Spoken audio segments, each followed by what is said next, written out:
liftoff. New Shepard has cleared the tower.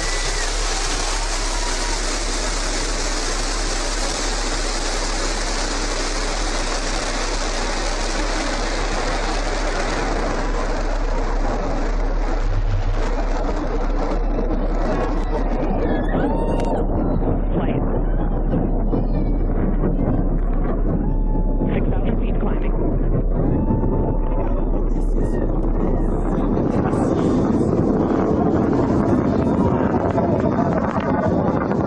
Again, throttle down for Q limiting.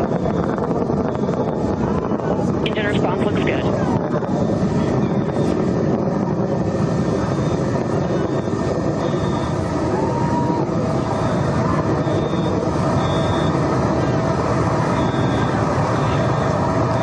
Max Q, maximum dynamic pressure. Mach 1, vehicle is supersonic. Engine back up to full throttle. Supersonic, we have passed through max Q, maximum dynamic pressure. That's when the vehicle, the stresses between the atmosphere and the speed are at their maximum. So to punch through that is so important. You see the BE3 engines is firing beautifully. You see the stream of steam behind it. Those ladies right now are having an incredible view on their way to space. Passing through 80,000 feet, 1,300 miles per hour. They're going to peak at about 2,300 miles an hour over Mach 3, 3 times the speed of sound.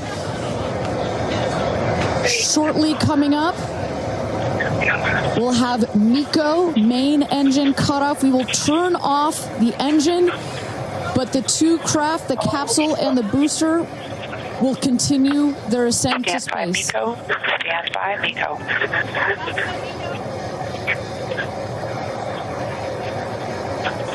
And there you saw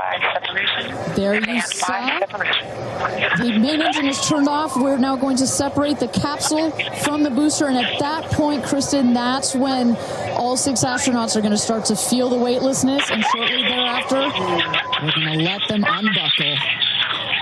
Separation is confirmed. And that right there is the most critical milestone of this whole ascent. Oprah watching her best friend go to space.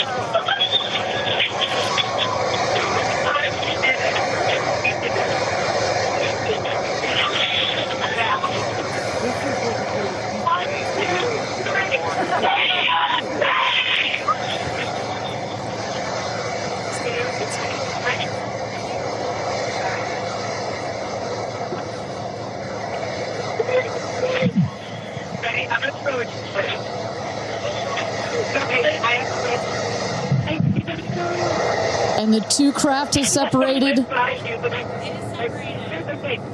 it up there. Put it up there. 328,000 feet, 100 kilometers. Welcome to space, ladies, or shall I say, astronauts.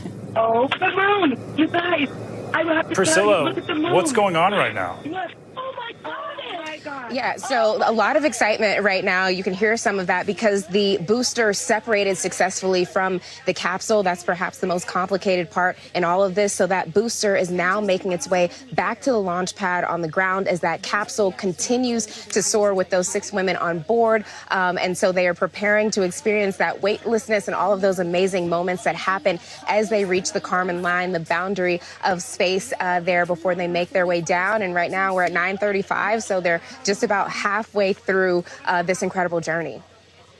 Incredible about how fast that actually goes. And Priscilla, I know that Lauren Sanchez, Jeff Bezos' fiance, actually chose this crew. It's so bizarre to think about that Gale King and Katy Perry are on board a spaceship going up to the edge of space right now. We saw Oprah getting emotional about it just a few moments ago.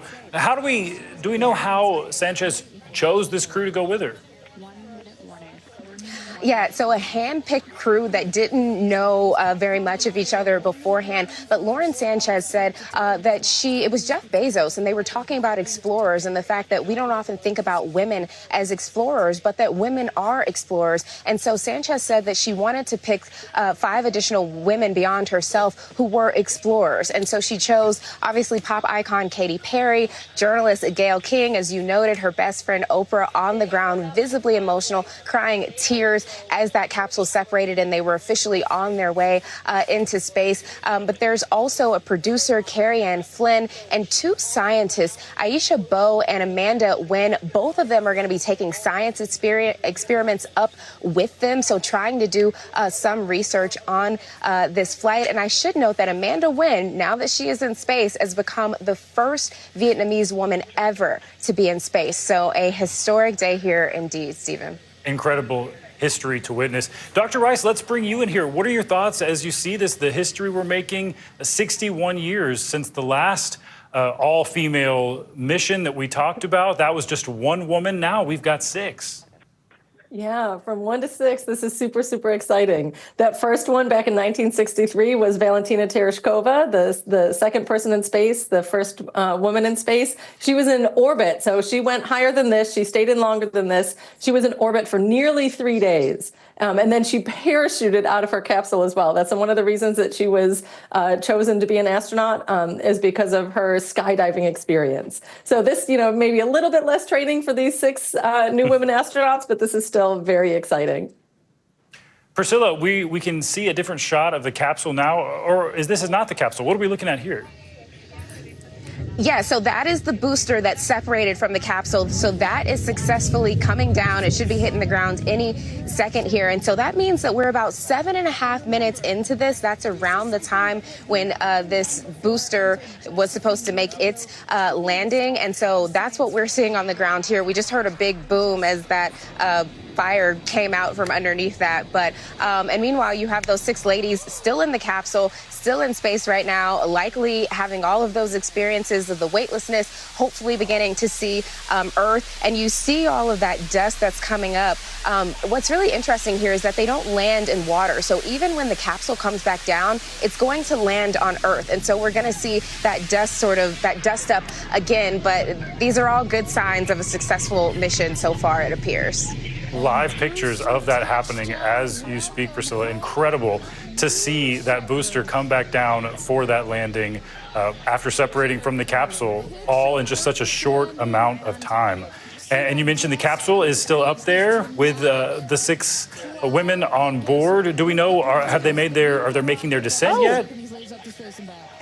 So I think we may be a little bit ahead of the stream, but we do see a parachute in the sky here, which means that it is coming down. 3 parachutes on there. So the capsule is making its way down. So far, it's looking like a very successful mission. And of course, there it is. I think we've got it there. And so it's going to land in the dust, similar to we saw with that booster. And then we expect to see these 6 ladies emerge, often a very emotional moment, given the journey that they have just experienced. And they've gone through a lot of training to get here. Well, 2 days of training to get here, I should say, learning how to get in and out of their seat belts and be able to experience the weightlessness and all the things that they needed to be able to do up there. And you hear the cheers as their friends and family are watching this capsule descend slowly. It should be on the ground any minute now. And of course, just awaiting those incredible images to come of them getting out and being back on Earth after quite a journey. Just a couple days of training, but as we were hearing Oprah say, that it was a long decision in the making for Gale King in particular. Dr. Rice, I'm curious, as a woman in the STEM field, in astrophysics, seeing this happen, what impact do you think this could have on young people watching this history unfold? I think this is going to have a huge impact. Just this mission with 6 different women on board, bringing 6 different backgrounds, 6 different areas of expertise, and even more than that between the 6 of them. And then, like Priscilla said, 6 different ways to tell their stories when they come back. It's an experience that will last a lifetime for these women and will have huge ripple effects for their children, for their grandchildren. My daughter's outside. Watching me do this interview, it's just phenomenal. You can feel the world watching this happen, this history in the making. Dr. Rice, being a woman in STEM yourself and watching this unfold, this history before us, I'm curious, what does this mean to you personally? This is just amazing. Honestly, I'm a nervous flyer like Gale King is. And so hearing her say that, and hearing Oprah describe that, I'm like, okay, maybe if I got the chance, maybe I would say yes. I would never, before I hadn't said that. I've told my students very often, like, nope, I'll watch it, I'll explain it, I'll help you learn about it. There they are, touching down. It's just amazing. But as more and more people go up, it's like, why not? If I had the chance, maybe I would say yes now. Right, that is incredible. Priscilla, bringing you back in here now. What happens now? We saw that it looks like a safe, successful touchdown. What's going to happen next?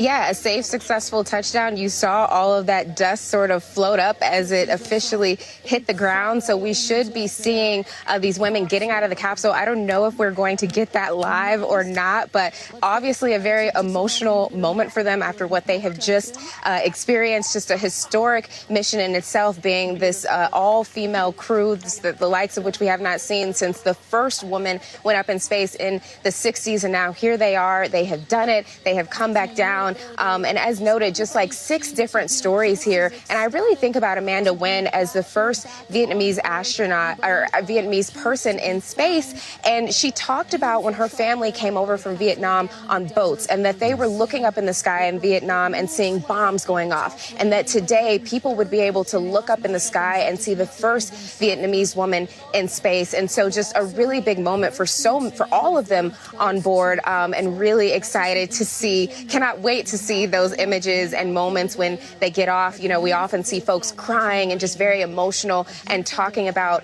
how much bigger just the planet and the world and the way in which we occupy it feels after you have this experience of going up to space. And so I'm sure we're going to hear a lot from them. They're going to be holding a press conference a little while after they get off, but it looks like we might be able to get those images of them getting out, and all of the emotion that will come with that. Yeah, it seems like on the right side, we may be seeing images of a dash cam, maybe heading to that capsule right now. We're trying to look inside the windows to see what we can make out. Not exactly clear right now, but hopefully they will emerge soon. It just got goosebumps when your description of Amanda Nguyen's description of her journey and really reiterating these 6 different stories that we're going to be able to hear. We've heard so many people who talk about after they have an experience in space, seeing the world